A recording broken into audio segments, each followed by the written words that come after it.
Bismillahirrahmanirrahim. Assalamualaikum warahmatullahi wabarakatuh. Teman-teman, kali ini kita lanjutkan pembahasan soal KSM tingkat kabupaten untuk jenjang MTS tahun 2023. Saat ini kita bagian 2 mulai dari nomor 11. Pada suatu hari Umar bin Khattab radhiyallahu anhu pernah menangis tatkala melihat Rasulullah SAW tidur di atas lantai beralaskan pelepah kurma sehingga terlihat meninggalkan bekas di lambungnya. Kemudian Rasulullah bertanya kepada Umar mengapa dia menangis, dan Umar berkata, "Wahai Rasulullah, aku melihat keadaanmu. Kemudian aku ingat bahwa Kaisar Romawi dan Persia tidur di atas bantal atau kasur sutra yang nyaman, sedangkan engkau adalah seorang Rasul dan utusan Allah, manusia terbaik di muka bumi. Namun engkau tidur di lantai dan tidak ada alas antara tubuhmu dengan lantai." Masya Allah. Dalam tinjauan fisika, tidur di kasur terasa lebih nyaman daripada tidur di atas lantai atau alas datar yang keras. Hal ini dikarenakan apa? Itu ya. Udah jelas ya, karena empuk ya. Empuk itu dalam fisika itu bagaimana?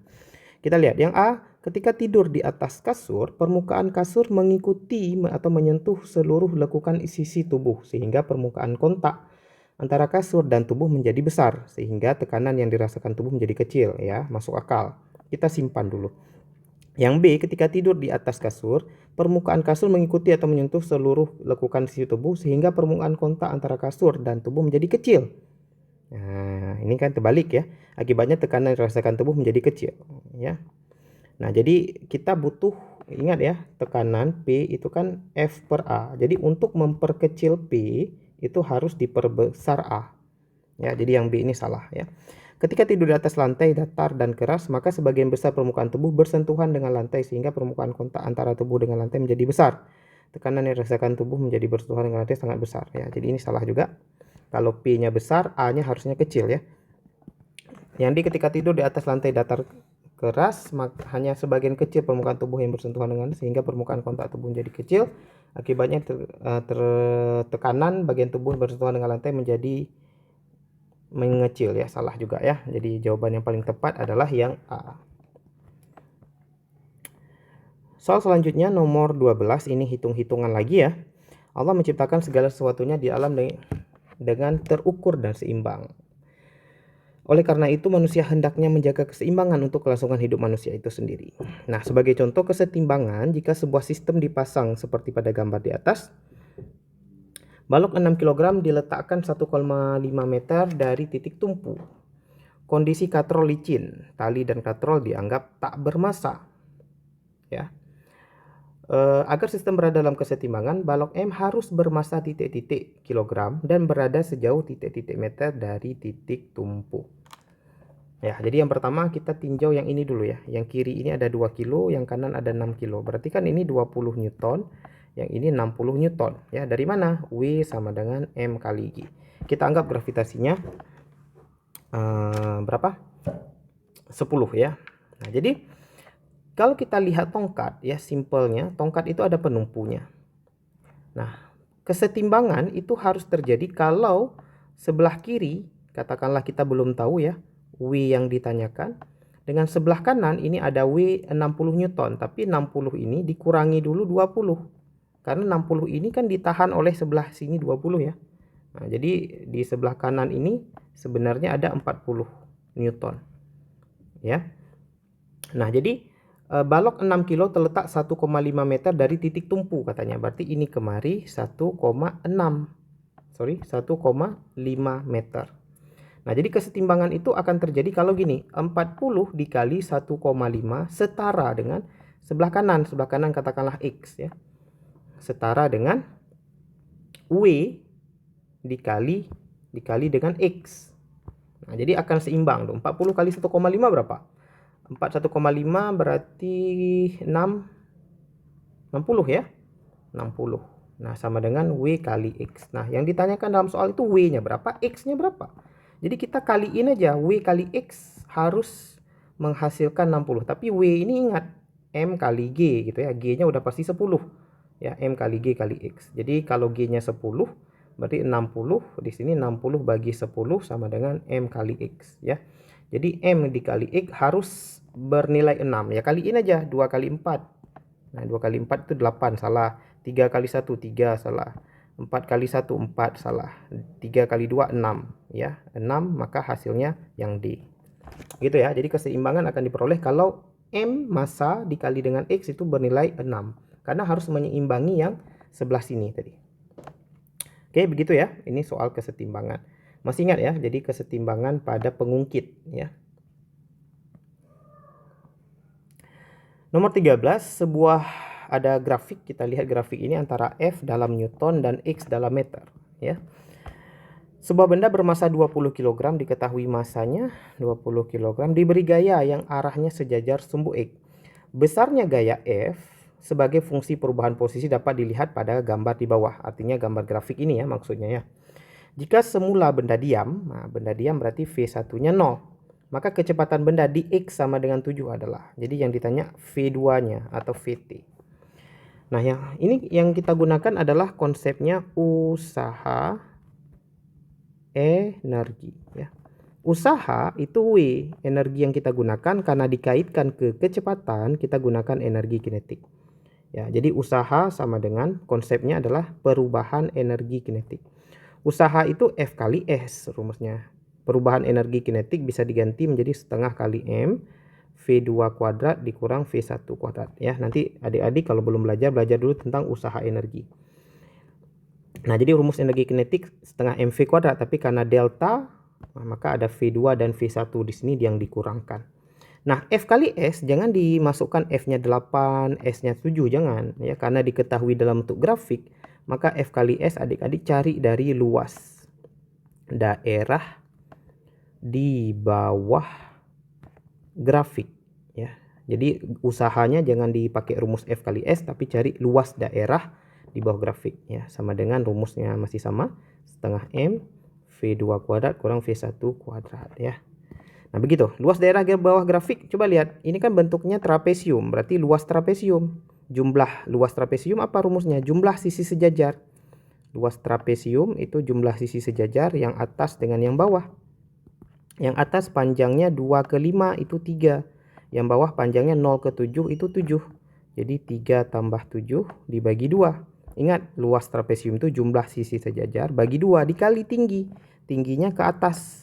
Tingginya itu 8 ya. 8 bagi 2 itu 4 ya.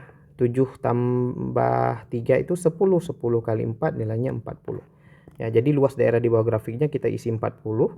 Setengah M-nya itu masanya 20 kilo. V2-nya itu yang ditanya V2 kuadrat. V1-nya 0 kuadrat. Nggak ngaruh ya, kalau 0 kuadrat tetap 0. 20 dengan 2 bisa disisa 10.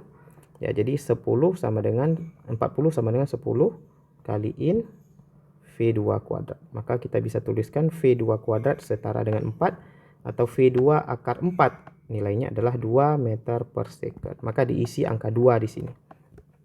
Sebentar. Ya, ini agak menjebak ya. Kita dapatnya 2 tapi 2 meter per second. Yang ditanyakan jawabannya maunya kilometer per jam. Maka kita harus ubah lagi nih. Kalau kita mau ubah menjadi 2 km per jam, jadi meter per second diubah ke kilometer. Meter ke kilometer itu dikali 10 min 3 biar jadi kilometer. Ya, meter ke kilometer itu naik 3 tangga ya. Per 1 second itu 1/3600 jam. Ya, ingat 1 jam itu 3600 sekon. Kalau 1 second ya 1/3600 ya. Maka kita akan dapatkan di sini 2 dikali 3600 dikali 10 min 3. Maka hasilnya adalah 10 min 3 dengan 02 hilang ya. Jadi 32 dikali 3,6 ya. Maka hasilnya adalah 7,2 km per jam. Maka diisi ke jawaban 7,2. Makanya diminta satu angka di belakang koma. Gitu ya. Jadi ada kadangkala dijebak seperti ini ya. Kita udah dapatnya meter per second, yang ditanya malah kilometer per jam. Jadi hati-hati sekali adik-adik, belajar baik-baik bagaimana cara mengubah satuan ya. Nomor 14, sebuah bola meluncur dari keadaan diam sepanjang lintasan AC. Jadi A ke C ya. Kita lihat dari A ke C dia itu turun ya. Dari awalnya ketinggiannya 10 meter menjadi sisa 2 meter. Berarti dari A ke C, bendanya turun sejauh delta H 8 meter. Perbandingan kecepatan bola saat berada di titik B dan titik C adalah. Jadi yang ditanyakan malah B dan C ya. Berarti kalau ke C dia turun sejauh 8 meter. Ini delta HC ya. Delta HB turunnya 10 ke 8, 2 meter. Maka perbandingan kecepatan bola saat berada di B dan di C dengan mudah kita bisa cari begini. Pakai hukum kekekalan energi mekanik. Ya, rumusnya gini. Kalau kita mau cari kecepatan gitu ya, dari energi kinetik ya, perubahan energi kinetik sama dengan perubahan energi potensial. Itu paling cepatnya. Perubahan energi kinetik dari A ke B gitu ya. Berarti setengah kali M kali delta V di B sama dengan M kali G kali delta H di B. Ya, dicoret aja M. Maka kita akan peroleh delta VB atau kecepatan di B ya, karena di A itu kita anggap keadaan diam dalam soal. Berarti 2 kali G kali delta HB.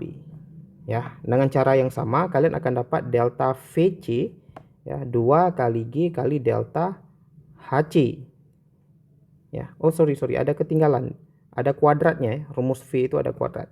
Rumus energi kinetik itu ada kuadratnya. Ini kalau kalian bandingkan langsung, kalian boleh coret ini, 2G-nya coret. Ya, maka kalian bisa tulis gini. Perbandingan kecepatan di B banding kecepatan di C sama dengan akar dari HB per HC. HB-nya 2, HC-nya 8. Berarti akar 1/4 kalau kita perkecil. Akar 1/4 itu 1/2. Ya, jadi jawabannya 1/2. Gitu, mudahnya gitu ya.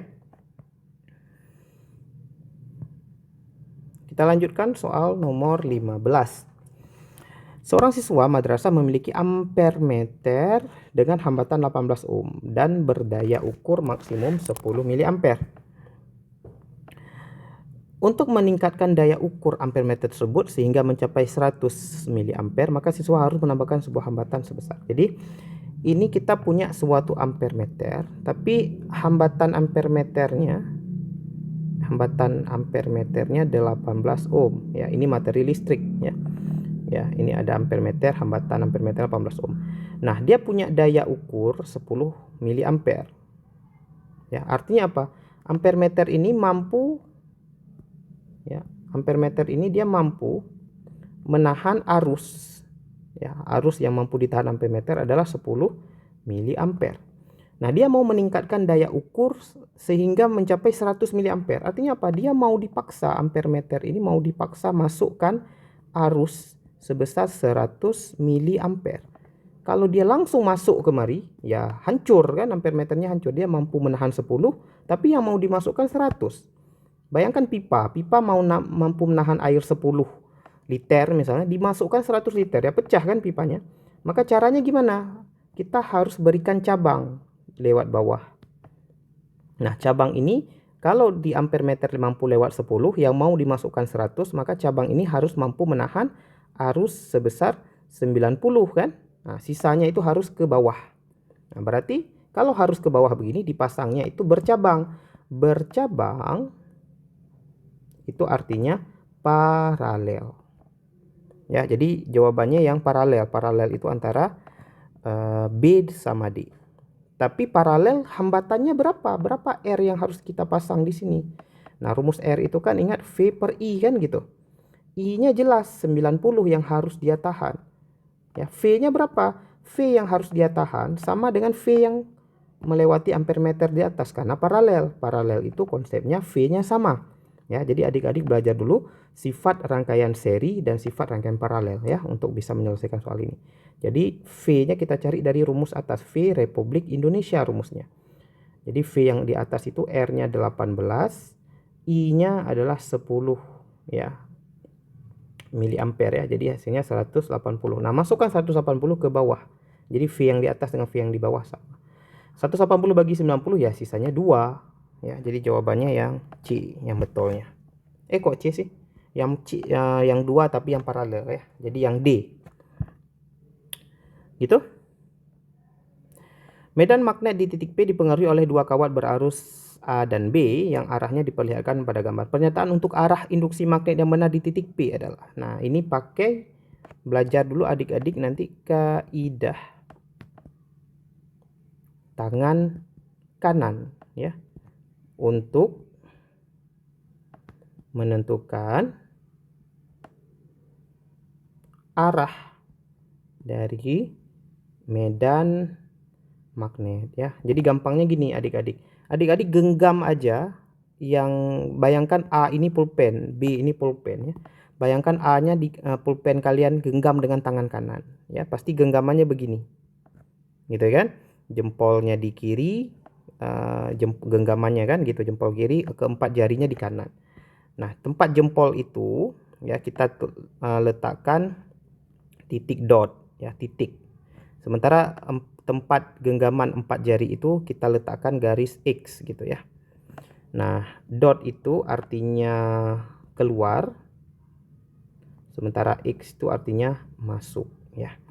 Nah, jadi di titik P, kalau kita lihat di titik P itu akan merasakan X atau masuk dari kawat A. Ya, jadi kalau Bapak gambar di sini titik P, dari kawat A dia merasakan X. Nah, sekarang coba kalian genggam pulpen B, genggam kawat B, X-nya di sebelah kanan, titiknya sebelah kiri kan gitu. Jadi titik P akan merasakan X dari kawat A, merasakan titik atau dot atau keluar dari kawat B. Ya, gitu ya. Jadi jawabannya adalah induksi oleh kawat A masuk ya, A-nya harus masuk, ya. Berarti yang CD salah. B-nya harus keluar. Ya, berarti jawabannya B. Gitu aja ya. Induksi magnet di titik P itu pakai kaidah tangan kanan aja. Nomor 17. Rangkaian listrik di salah satu gedung sebuah pesantren terdiri dari 6 buah lampu identik A, B, C, D, E, F yang dirangkai seperti pada gambar. Apabila kedua saklar pada rangkaian tersebut dihubungkan, perhatikan di sini ada saklar, maka pernyataan berikut yang paling tepat adalah lampu yang menyala paling redup adalah B, lampu yang menyala paling terang ada kedua adalah lampu E, nyala lampu A dan lampu D sama, nyala lampu D lebih terang. Nah, kita lihat kalau saklarnya tidak dihubungkan, nah ini kalau saklar terbuka ya, seperti gambar ini terbuka, atau bahasa terbuka ini artinya tidak terhubung. Nah, artinya apa? Lampu A dan lampu E ini kan mati. Ya kan? Lampu A, lampu E mati, tapi lampu B, C, D sama F nyala kan gitu. Karena mereka bisa langsung ke baterai kan gitu ya. Tapi kalau ini kan putus dia ya. Nah, sekarang pertanyaannya adalah apabila kedua saklar rangkaian tersebut dihubungkan. Nah, kalau saklarnya dihubungkan, saklarnya tertutup atau terhubung gitu kan, A dan E itu kan akan nyala kan gitu. Kalau A dan E nyala, apa yang terjadi? Yang awalnya si D itu sendirian bisa langsung ngambil baterai ya, ngambil arus dari baterai, dia sekarang harus berbagi arus dengan si E. Jadi si D akan makin redup, tapi makin redup dari sebelumnya ya. Nah, sementara B dan C awalnya mereka berdua pakai. Sekarang jika A dihubungkan jadi bertiga ya, maka B dan C juga akan makin redup kan gitu. Tapi makin redupnya B dan C dengan makin redupnya dengan D itu beda. Kalau si D itu pakainya masih berdua sama si E, kalau BC-nya itu pakainya jadi bertiga sama si A. Ya.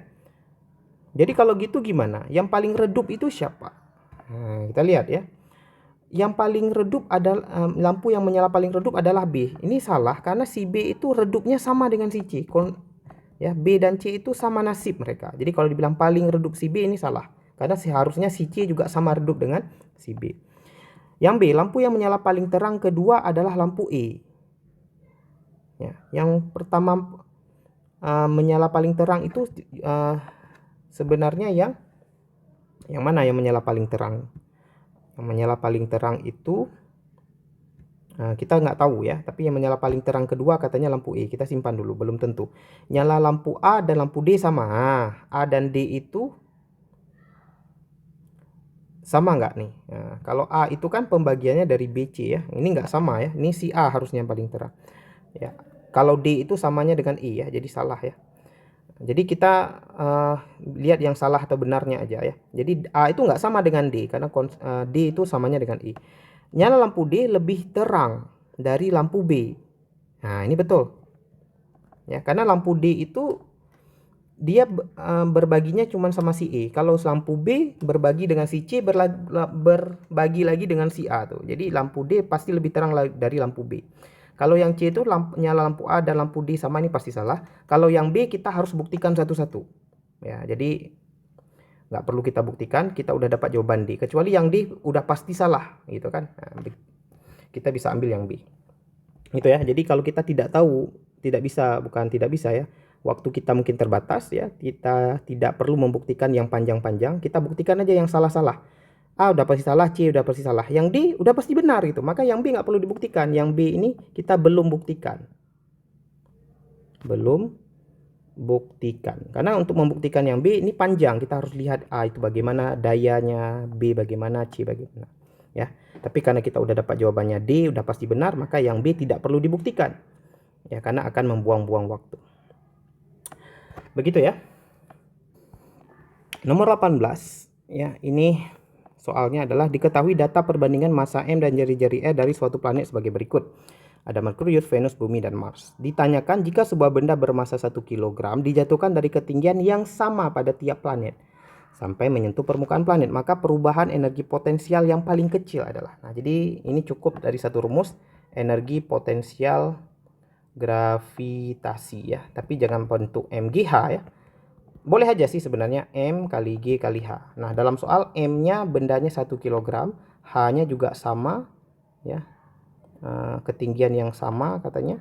Jadi nggak ada masalah. Yang beda itu G. Jadi kita cuma melihat gravitasi planet. Rumus gravitasi planet G, massa planet per jari-jari planet dikuadratkan. Jadi kalau ditanya energi potensial paling kecil, cari G yang paling kecil. Kalau kita mau cari G yang paling kecil, maka cari M per R yang paling kecil. Ya, massa dibagi jari-jari yang paling kecil.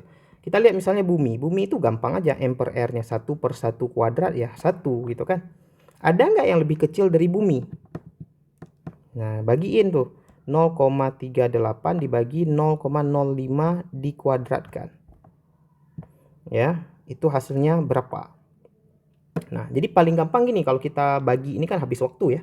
Kita bagi ini habis waktu. Maka caranya lihat aja kemungkinannya ya. Jadi untuk memperkecil G harus kecil. Oh, sorry, ini terbalik ya. Ini terbalik ya. Harusnya M per R ya. M per R berarti 0,05 dibagi 0,38 dikuadratkan. Itu ya, itu tuh untuk Merkurius. Untuk si Venus 0,82 dibagi 0,95 dikuadratkan. Yang ini 0,11 dibagi 0,53 dikuadratkan. Jadi kalau kita mau lihat yang mana yang paling besar, yang paling besar ini lihat masanya paling besar. Venus yang paling besar masanya. Tapi jari-jarinya pun besar, 0,9 kan gitu. Dikuadratkan. Ya. Kemudian yang Merkurius memang masanya kecil tapi jari-jarinya kecil juga ya. Jadi yang paling kecil gravitasinya dari sini yang mana? Ya, kita bisa lihat dari angka aja nih. Kira-kira yang mana nih? M-nya yang harus kecil tapi R-nya besar. Ya. Ya, jadi kalau kita lihat angka ini yang agak-agak mendekati itu antara Venus dan Mars ya. Merkurius dan Mars ya. Tapi ini masih lebih kecil Merkurius ya. Kalau kita lihat angkanya ya. Tapi kalau adik-adik nggak percaya, nanti coba diselesaikan aja pembagian-pembagian ini. Karena Merkurius dan Mars ini selisihnya sedikit, kecil sekali. Ya, sekitar 3,7 sekian gitu ya. Kalau Merkurius, Mars juga sekitar 3,7 sekian. Jadi selisihnya itu 0, tapi Merkurius itu lebih kecil gravitasinya daripada Mars. Oke, gitu ya. Nomor 19 ini bahasa Arab ya. Jadi lebih kurang artinya adalah surah Al-Qur'an yang menyebutkan tujuan diciptakannya bintang-bintang ya. Ini nanti coba bisa dicek ya, tapi kalau menurut Bapak sih jawabannya yang C ya. An-Nahl ayat 16. Jadi tujuan diciptakan bintang itu adalah sebagai petunjuk ya. Jadi bintang-bintang itu bisa kita pakai sebagai petunjuk arah gitu ya. Nomor 20, an optical instrument that works in the same way as a magnifying glass adalah jadi